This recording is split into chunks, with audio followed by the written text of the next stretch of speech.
नेमकं कुठे चुकतंय ते सांगतो.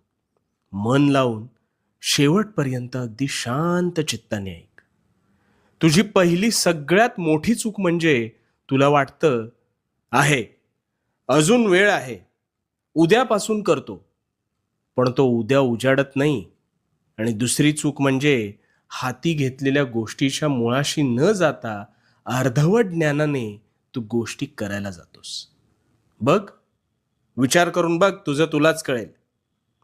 अरे नेहमी लक्षात ठेव, भरलेली घागर कधीच आवाज करत नाही. ती स्वतःचा मार्ग काढत संथपणे पुढे जाते. पण तीच घागर जेव्हा अर्धवट भरलेली असते ना, तेव्हा मात्र तिचा आवाज फार अधिक होतो. आता यातून काय शिकलास?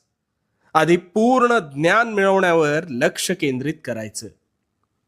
वेळ ही अशी गोष्ट आहे ना, की जी हातातून